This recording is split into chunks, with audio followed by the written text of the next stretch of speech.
we're going to do a little bit of JavaScript coding today. It's okay if you haven't done any JavaScript before. It's relatively straightforward. It's a little bit less complex than something like Java. We'll have some classes, stuff like that.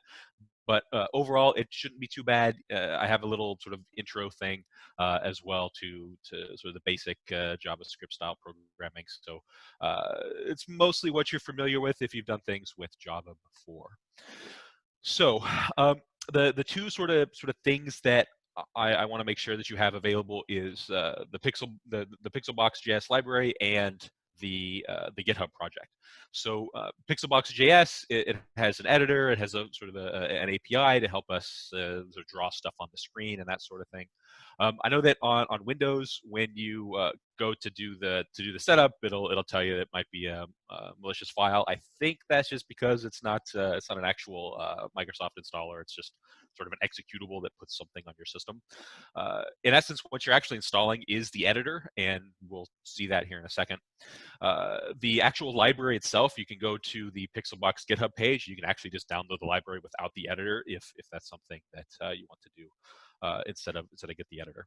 The project, the GitHub project, it's here on the first slide, and we can definitely post that in the chat if sort of as more people show up, or if you didn't quite get it down from the slide. This has the starter code, the stuff that we're going to start with, that I'm going to sort of add to. This has the full sort of finished project as well, and it has this presentation. So you'll have sort of everything available for you. It has a short README with a few links to places as well. So hopefully you'll have everything you need to follow along. And if you don't necessarily want to code along with me, that should be fine as well. So before we get going into the actual coding and talking about some of the files and stuff that are there, I just want to mention that you'll need some sort of editor, something that can handle JavaScript ideally. I'm going to be using VS Code. That's what you're going to see when I switch over to my editor. But in principle, you could use it. You could use anything you wanted to, as long as it can open files. So you could use like Notepad even. You'll need Pixelbox.js. It is free. It does sort of bring you to like a little like donation type page when you go to download it, but you don't have to do that. And then obviously the starter code would be quite useful as well. And like I said, this does have the Pixelbox project. I started you off with a little sort of starter map and a few other things. And then obviously it has this presentation as well. So those are the things that you'll probably want to have sort of ready to go before we start programming. Setup-wise, once you have the Pixelbox app running, you can navigate to the directory from that you downloaded from GitHub, and you can actually open the project.pixelbox file. And so that's going to actually open the whole project for you. Again, that includes like a sprite sheet and stuff like that. So this is a file you're looking for when you go to open the actual project itself. And I'm gonna flip over to the actual project here in just a second. But the main things you're gonna see is a small map. It's got sort of a couple rooms. You're gonna see a second map, and I'll show that as well, called fog. And we're gonna use that to do sort of a fog of war type thing. There's a tile set that you can paint with. I did not create the tile set. For those of you that are in the game dev class in the fall, you're going to see my very poor graphic skills. So this actually comes from one of Kenny's sets called MicroRogue. There is a link in the GitHub repo that you can follow to go look at all of his stuff. All his stuff is free and open license and all that kind of stuff. So he's got a lot of cool things there. And then we're going to actually make sure that we can see some debugging info, just in case we mess stuff up. And that's quite common when I'm programming in JavaScript, that we might need to do a little bit of debugging. And then, of course, we will write the code. So we'll follow along with the presentation. And hopefully by the end of the hour, so around 2 o'clock, we'll be done with sort of the basis of this. A little MicroRogue.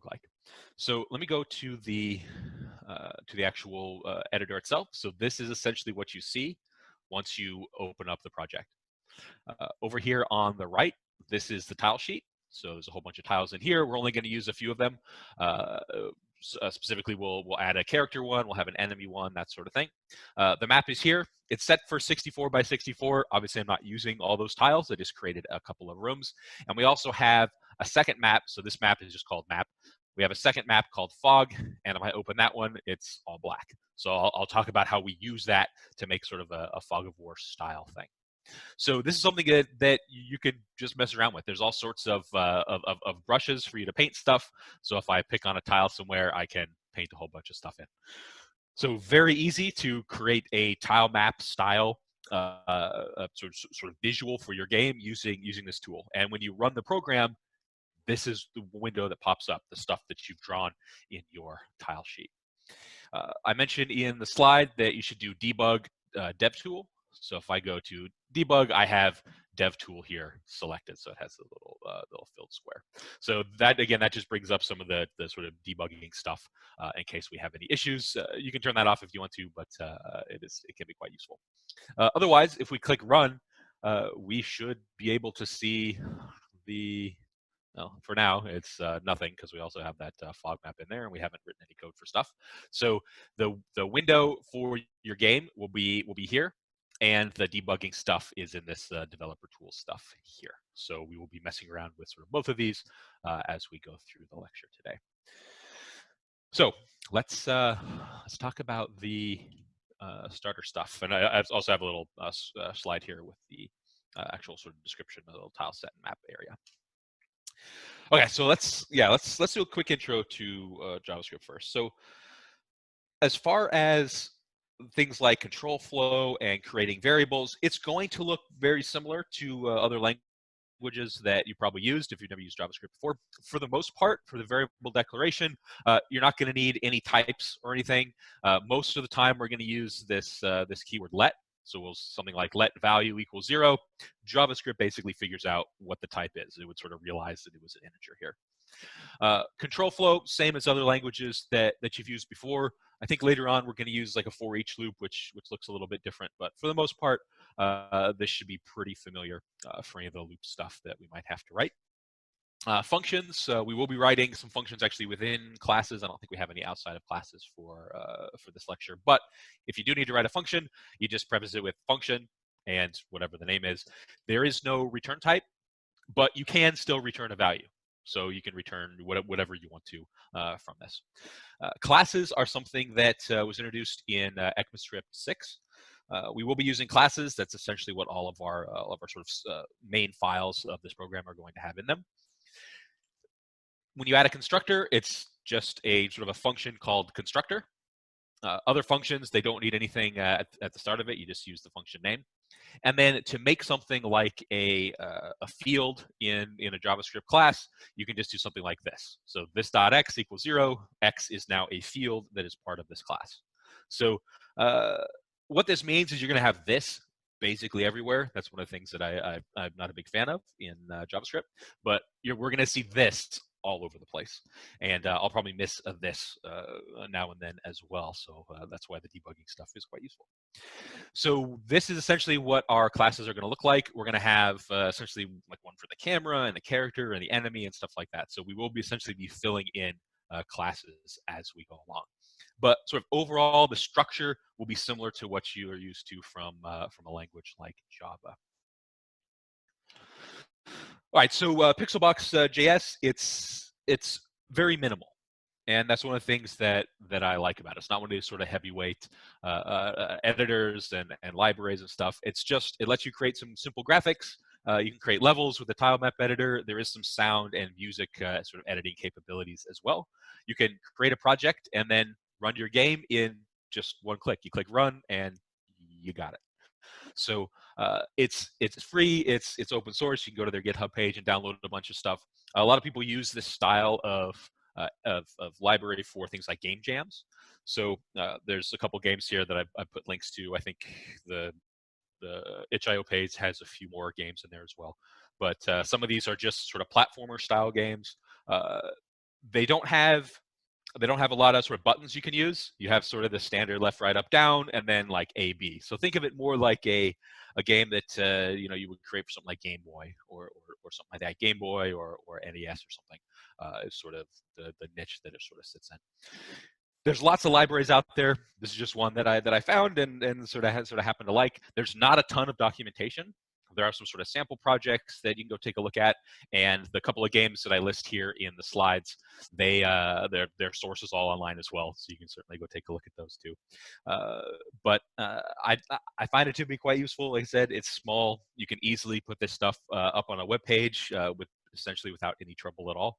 The project itself already has an index HTML and all the sort of JavaScript stuff necessary for it. So deploying it is super easy. All right, so let's talk about the starter code. There are a few files, with the exception of main. All of them are just representing classes. So main is, of course, where the program is going to start. The main game loop is located here. And this file, main.js, also imports all of our other classes. There's a camera.js. This is relatively small. I've already written this one for you. It takes sort of a lot of tweaking and stuff because you got to deal with things like the screen size you're using and that sort of stuff. So I figured we would just sort of leave that one sort of already finished for you guys. We have a fog.js file. It's going to control what's visible on our map at any moment. We're going to have square visibility around our player. It's not super realistic for sort of square visibility stuff, but it'll be relatively simple for us to do, and it's going to be quite nice if you want to change it in the future. You can just sort of change how the loop sort of goes over this stuff. We have a character sort of class as well. This has all the data, all the methods for interaction within the character, or interaction with the actual player when we move around, and then we have an enemy file as well. The enemy and character files do have some utility code. So I'll explain what it does when we start to fill out those classes. It's mainly things that you would sort of write in your classes in say like a CS2 type class. You would write a method for like equals, right? Maybe you'd write a method for toString. It's sort of that sort of thing. Do a quick calculation, figure out the distance between two objects, for example, and then be able to use that. So most of the utility code looks like that. It's things that would have taken a little bit just more time to do, but the explanation isn't sort of too complicated. So I want to make sure we can get done here in about an hour. So we'll talk about them as we go through the creating these classes, but you won't need to be able to sort of code them yourself since they're already there in the starter code. Okay, so we're going to start with the character class. So we're going to have a few important variables here. We're going to have the tile and the pixel position of the player.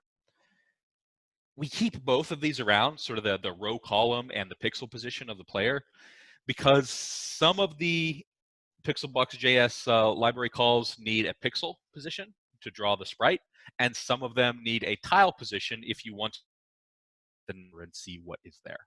So we're just sort of keep both of them around. You could probably write a function to sort of convert between one or the other, but I think we'll just keep them both as variables. We're going to need some information about the full map, so we know if, say, we're trying to run into a wall or something, so we know not to actually move the character. That sort of gets us to the sprites that are representing immovable objects. So things like walls, or I don't know if you have tables or pots or whatever you're not supposed to be able to move over. We'll have sort of information about that. We are going to have information about enemies as well. This leads to some coupling between enemy and character. Ideally, if you were making a very large project, you would probably want to reduce this coupling as much as possible. For simplicity's sake, I'm going to have it in there because it'll make things a little bit quicker for us to go through all the programming. But and I'll mention a few of those things as we go through. We need to know what sprite represents the actual player itself, and we'll probably have a couple of booleans and ints to help us out. Now, I want to have a quick note here. So I've tried to make the code as understandable as possible. So if you're looking at the starter code, you'll see plenty of like JS doc comment style stuff in there. And of course, even the utility code is all sort of commented like that as well. So it's probably not implemented in the best way possible, in sort of the most efficient way. And as you tend to optimize things, they become a bit less readable. So it may not be implemented in the best way, but at the end, we're going to have sort of a working prototype that you can then add to and change and mess around with. And I'll point out some of those things as we go along as well. So first thing we're going to do is write the constructor for the character. And really, this is just all the variables that we're going to need. So underneath the call for underneath the function for the constructor, we have a sprite number. That's just literally the sprite number in our sprite sheet that represents the character. And when I go back over to the editor, I'll point that out. We're going to use sprite number 4 as our character. It has a few things related to the pixel position and the tile position. This is where we need to know a little bit of information about the size of our actual sprites. So they are 8 by 8 pixels. That's the way that Kenny had made them. So our initial sort of position for this character will be at 1616, which would be row 2, column 2. And so you can see how I do the conversion. Just divide by 8 to get the row column. Whenever the character moves, they're going to move by 8 pixels. We also have information about the map. So here is our sort of full map, and when we get to the main code, we're going to see how this how I send this in there. And then we have an array for the boundary sprites, the sprites that are things that you cannot move through. So you see in here we got like 150, 153, a couple in the 140s. So let me go to the editor. I can click on sprite number 4. So the number that comes up here at the top of our sort of tile sheet window is the actual sprite number. So we're going to use this character as our sprite. And if I come down here to the bottom, here's 144, 145, 147, and so on. So basically, I'm just a list of these sprite numbers. So look here, I've got 144, 145. Those are going to be boundaries. So those are going to be walls. I also have 39 and 40. Those are 2 different pots. So it's 2 to 39 and 40. So it's just a list of the actual sprites that are going to act as boundaries. So it's nothing, I just look at the different sprite numbers. It's nothing sort of special other than the order of the tile sheet.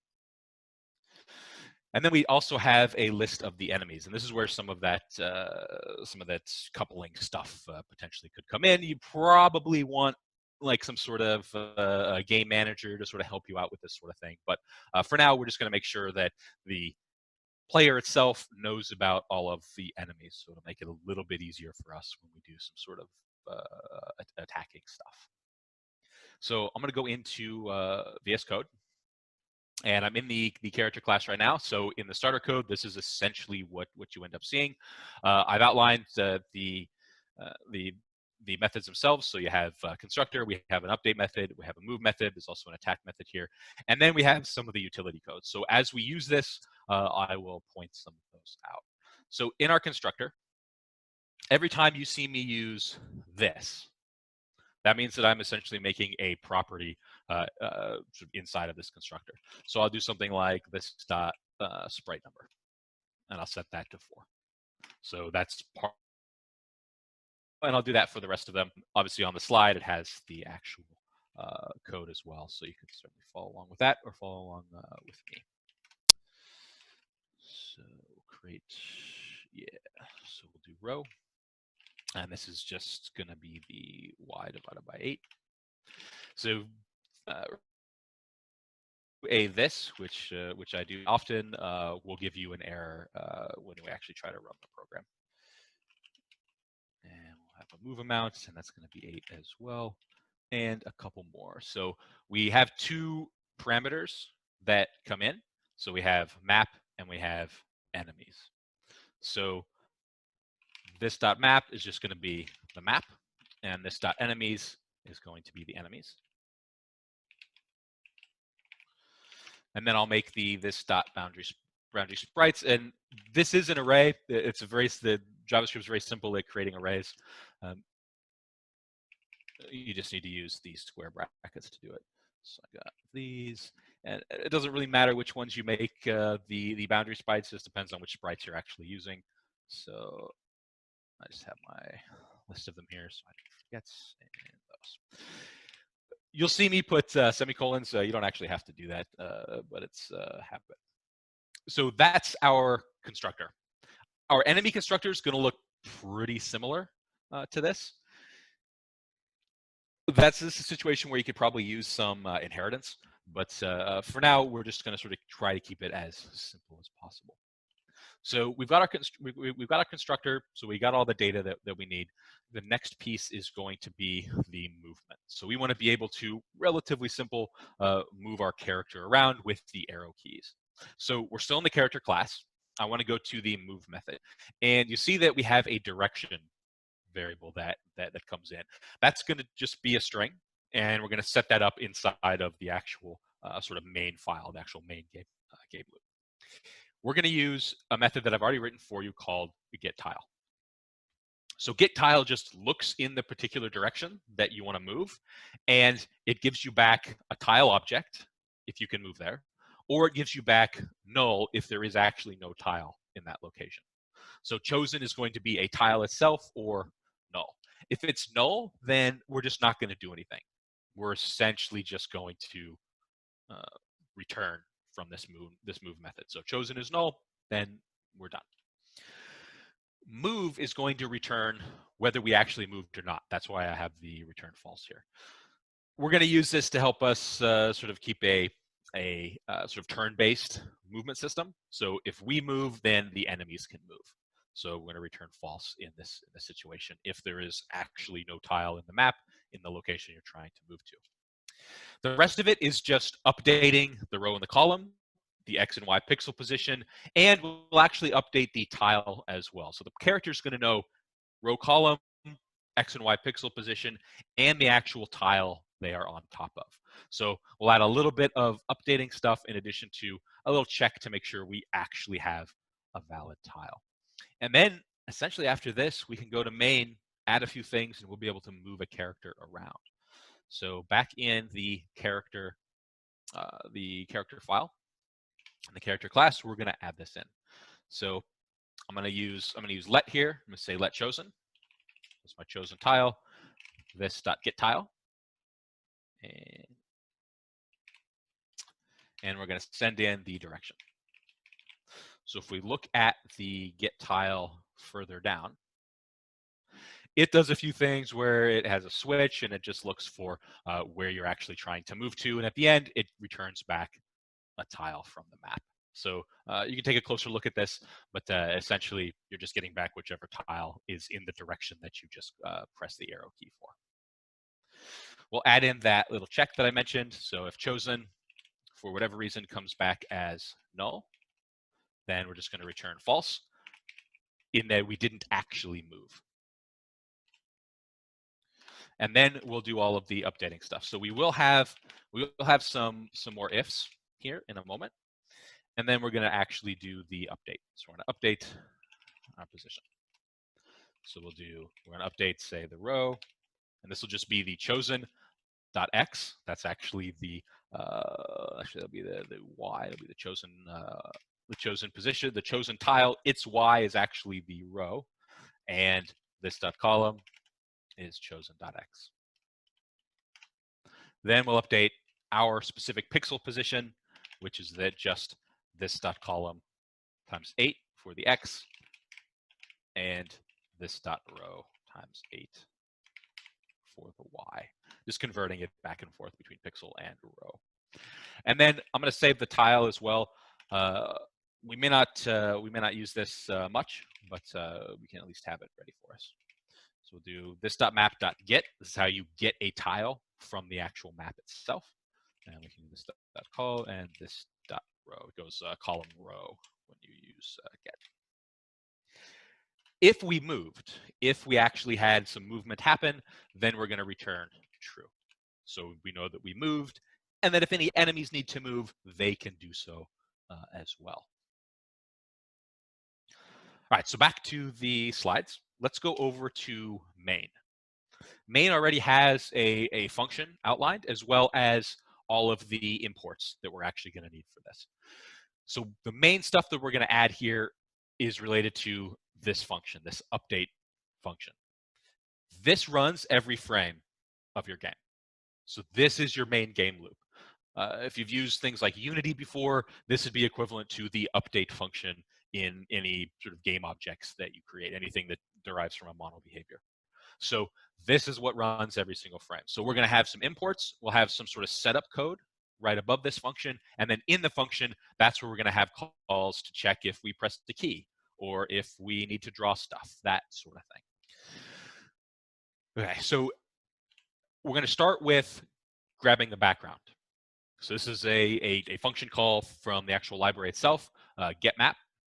So the map will be brought in. And we're using a string here, map. That's the name of my map in the actual editor. And I'm just going to call that background. I'm going to use this call to paper. So this sort of gives you a solid color background. The 0 here, though, does not represent black. It actually represents one of the colors in our color palette. So I'll point that out in just a moment. And then we're going to create an array of enemies. It's just going to be empty for now, but we will add something to this later. And then I'm going to create a new character. So this will be the player character. Remember, we need a map and we need an array of enemies to create our character object. So that's why we're sending in the background and an array of enemies. So this gets some of the setup stuff ready for us. So let's go in VS Code. Let's go over here to main. I'm going to scroll down. We have our imports. This is so I can actually use those classes from the files from the other files I have. And then I have that export update function. So above the actual main sort of game loop function, this is where I'm going to put in the let background equals get map. And again, this has to be the same. This has to be the string name of the map that's in the editor. And I'm going to do the paper 0. And I'm going to say let enemies equal an empty array. So I have everything I need to get ready for creating the character. I'm going to use the, instead of let, I'm going to use const here.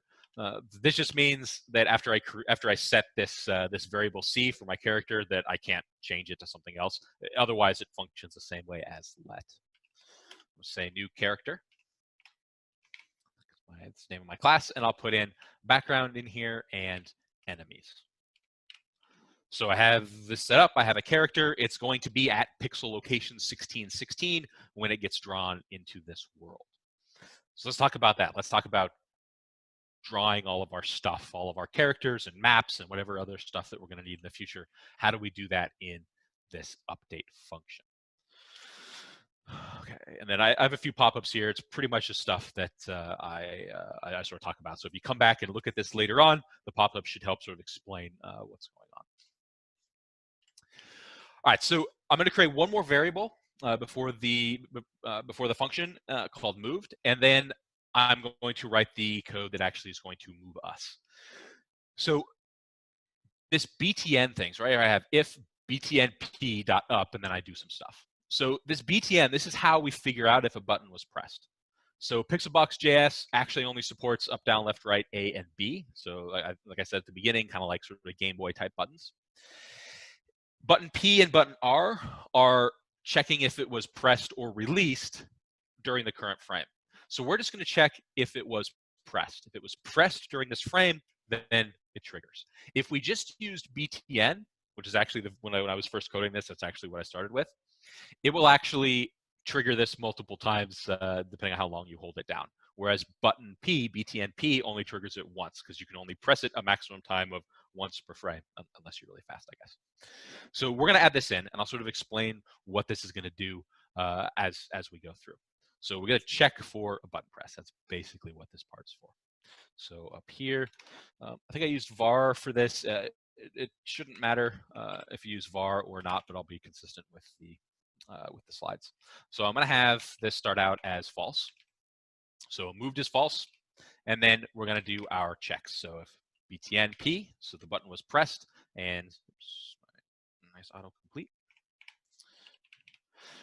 If the up button was pressed, then we're going to say moved equals character.move and the string up. So remember that the move function gives us back a true or false, whether we moved or not. So that's what we're saving into our moved variable.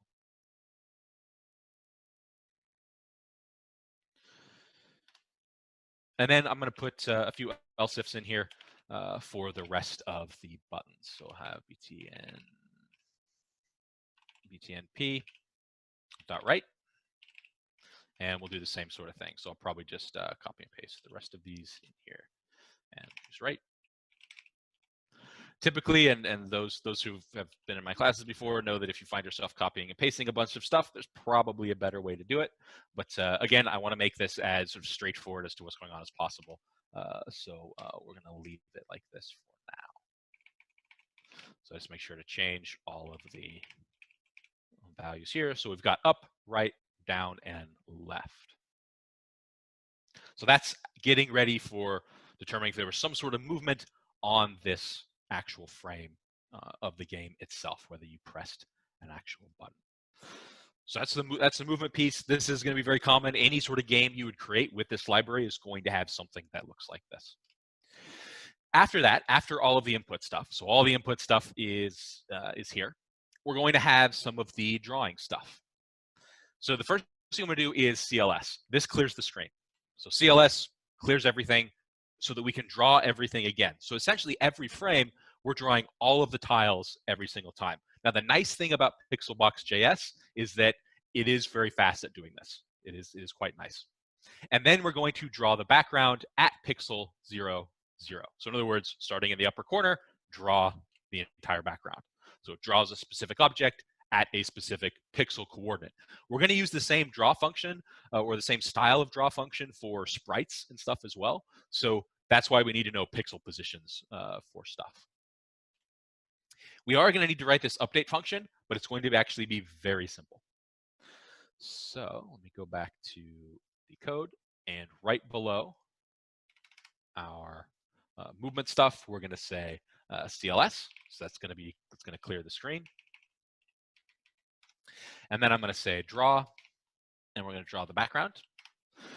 This is the thing that's going to be sort of the lowest. Anything that we draw after this is going to be placed on top. So you can sort of think of sort of a layer system. I draw the background first, then I draw any of the sprites I want, and then on top of that, we're going to draw the actual fog map that we'll get to shortly.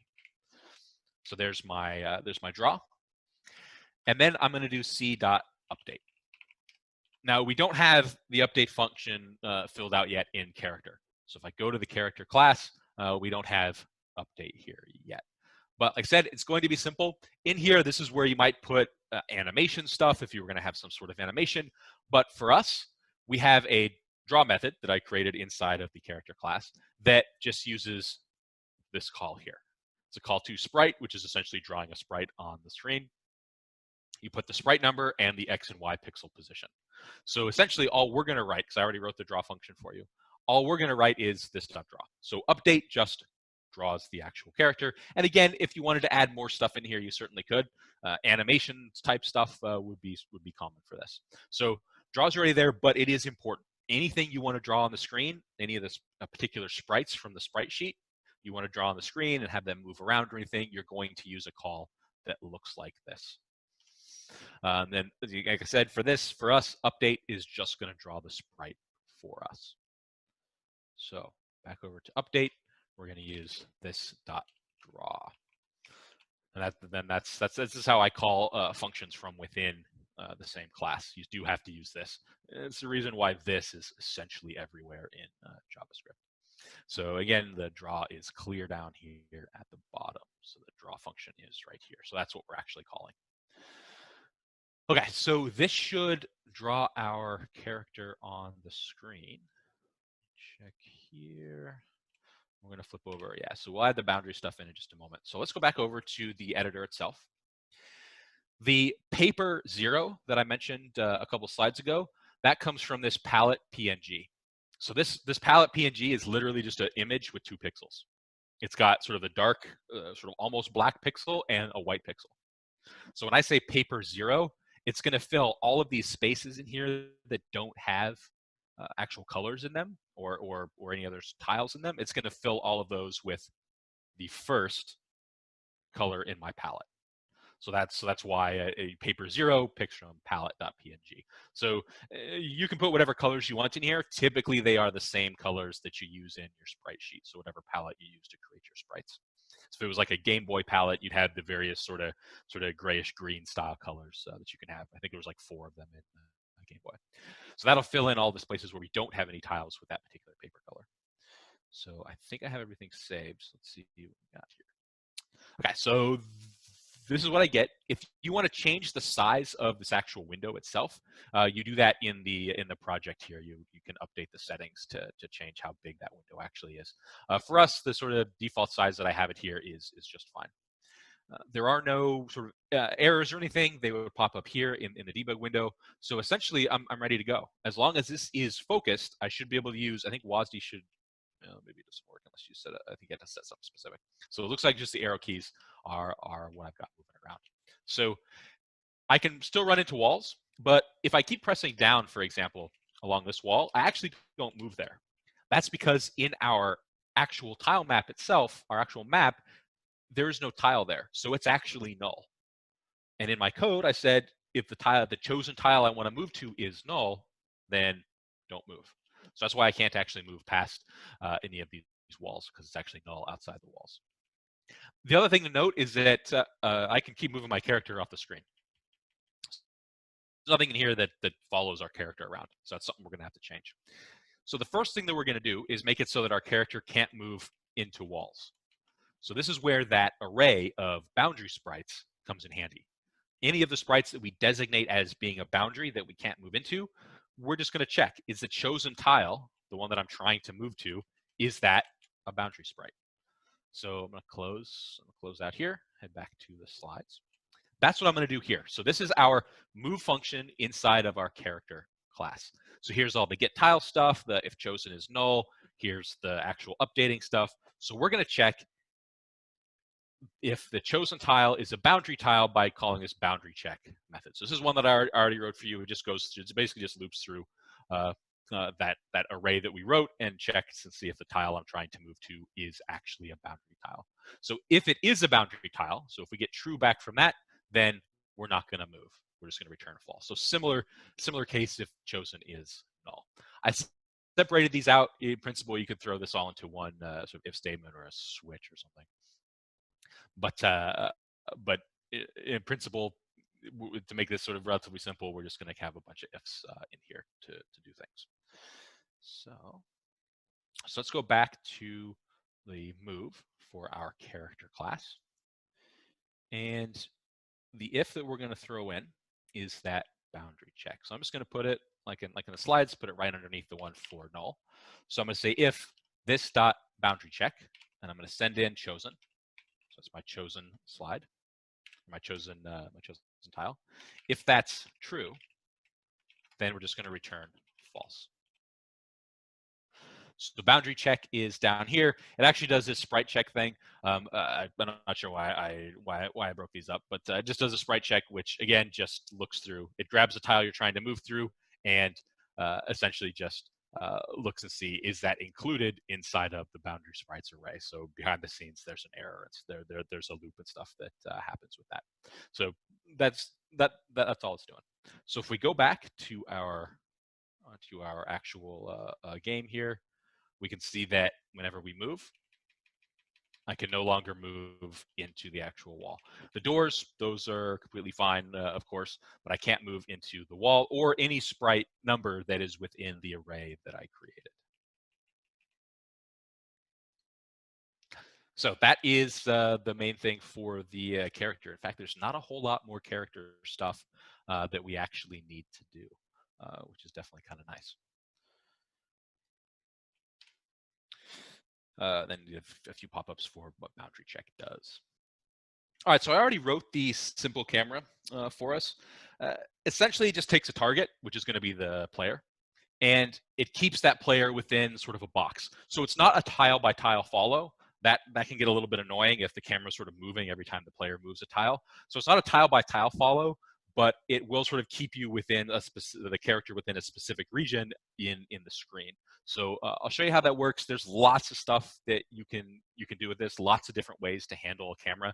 So you can play around with some of the code I gave you. You can come up with a different version of this camera if you want to, but essentially all we're going to need to do is something like this. We're going to need to create a camera object. We create a new camera, and the camera takes in a character. So it takes in our player as the target. And then we just need to do camera.update every frame so that if the player moves out of the region for the camera, then we can switch over and move sort of our camera position. So in the code here, I'll show you the camera class.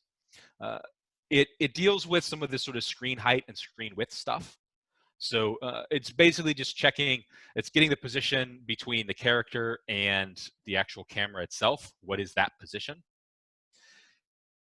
and it's doing some calculations on it, checking to make sure that the player's not in sort of the last third of the screen, that sort of thing. So you can mess around with these values. I've just sort of hard-coded them here because it tended to look good, but this is something you can certainly tweak and play with and see what's going on. In the end, the very last thing it does is actually move the camera to the new position that I actually compute for it. So we're essentially just going to run this every frame. You don't necessarily have to do it every frame. You could do something where it just moves only if the player moves. So that's a way you can save a little bit of performance there. But for our purposes today, it's not going to be not much of a problem. So back in main, underneath the character, I'm going to create a const C or a const camera, and this will be a new camera. And I'm going to send in my player character. That's going to be the target for this camera. And then after I do my update for the actual player character, I'm going to do camera.update. So we're going to call update for our camera, and then we should have this camera sort of move around for us. So if I run this, as I get closer to the edge, the camera is going to shift over. And it'll do this in both the X and the Y direction. So it might be a little bit jarring. You could probably do something where you shift this in sort of a smoother way. But for now, for us, this should work just fine. I have a few other sprites in here. I put a little sort of down staircase. It doesn't do anything at the moment. It's not being checked for anything. But I did put a pot up here in the corner, and because that's in our boundary sprite list, I can't move through it. So that's the benefit of whatever sprites you don't want to be able to move through. You throw them in that list, and your character won't be able to move through them. Okay, so the next piece here, I think, is the fog. So I created two maps when I did this. I created the map that we run our characters around in, and I created the fog map. The fog map is just blank tiles. It's sort of black, sort of close to blank tiles. That's it. So what we're going to do is we're going to draw the fog last, which means it's going to be on top of everything. So the draw for the fog is going to be the end of our main update function. Then whenever we move around, or whenever our player moves around, we're actually going to remove the tiles so we can uncover what is underneath. So for example, the player's in some location, all the tiles around that player will actually be set to null in our fog map. So we're actually changing our fog map as we play. When we change the tile to null, then it's not going to draw a tile in that location anymore, and anything underneath will be visible. So this is how you can sort of layer maps on top of each other and sort of change visually what the player actually sees.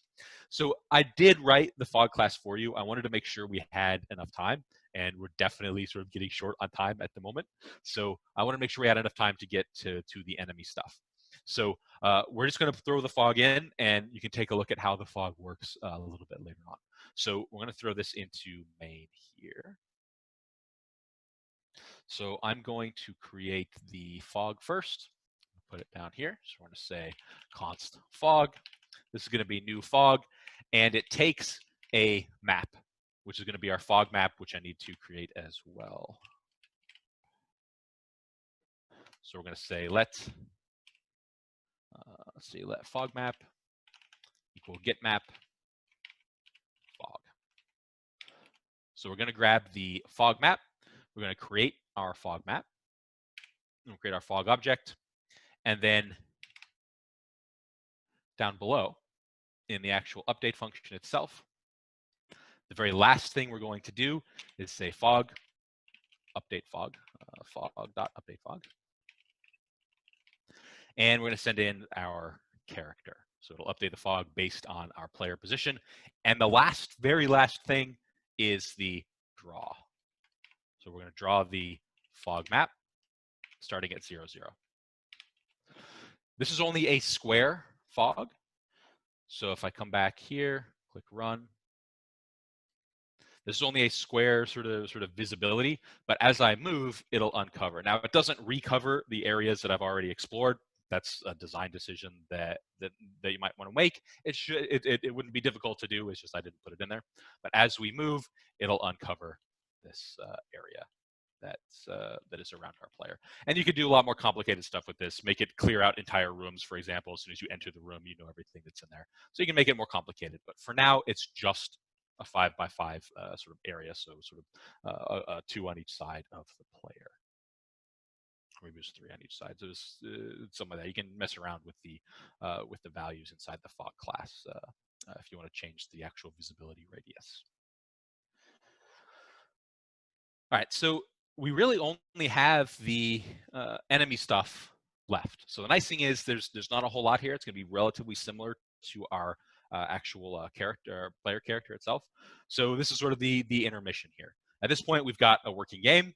You can sort of move around, interactable player character, an environment to move around in that actually means something. So walls and pots and stuff like that. So we still need an enemy and a little bit of AI. There's lots of tweakable stuff here. The fog clearing size, the camera tracking. We can mess around with the enemy AI once we write that.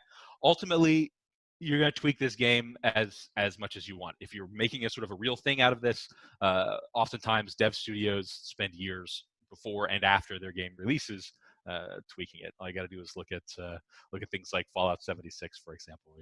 Not great coming out with, but probably a little bit better in the past year. So this happens all the time.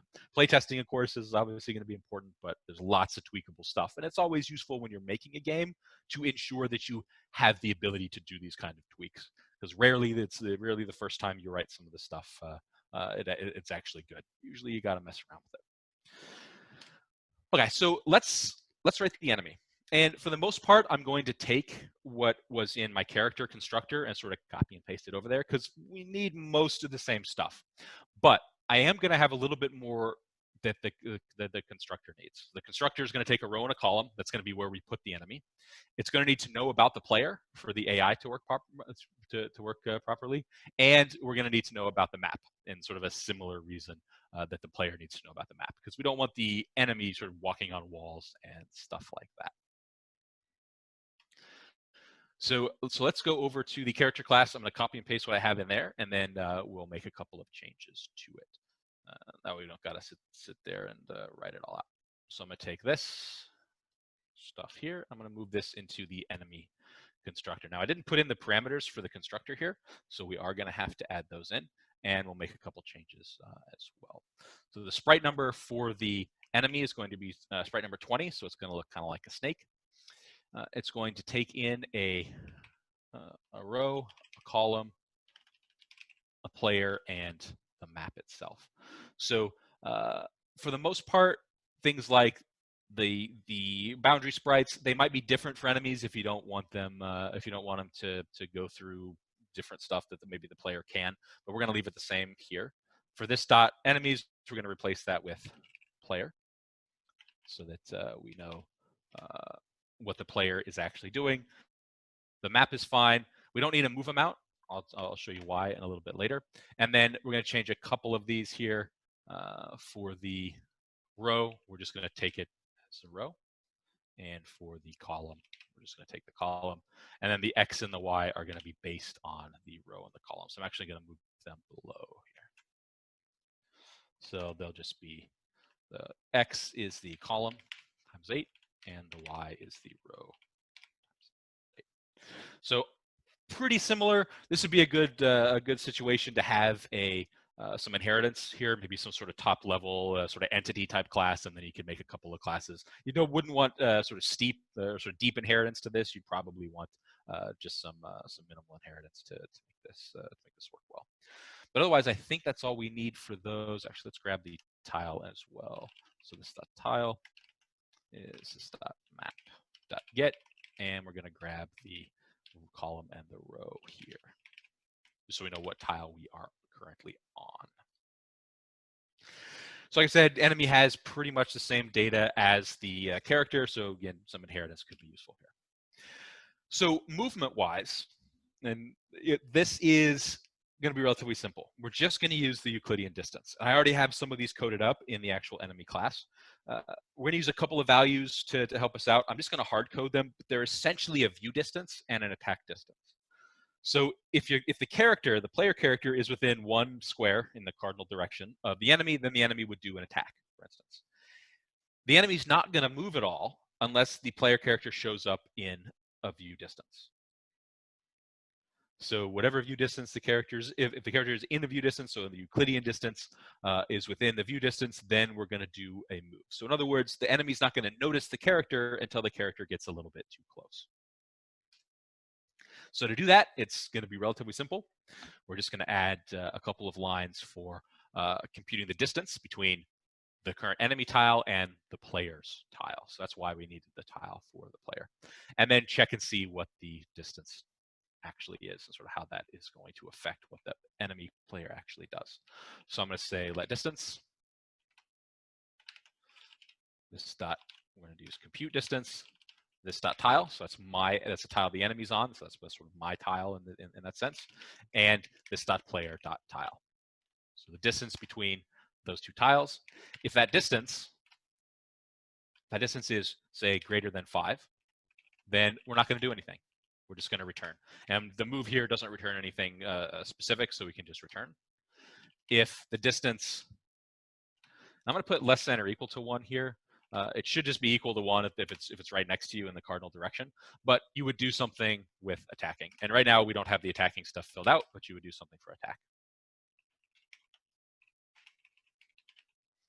And then you would return. So we're not actually going to do any movement if we can attack. So it's sort of it's an either or, attack or move situation.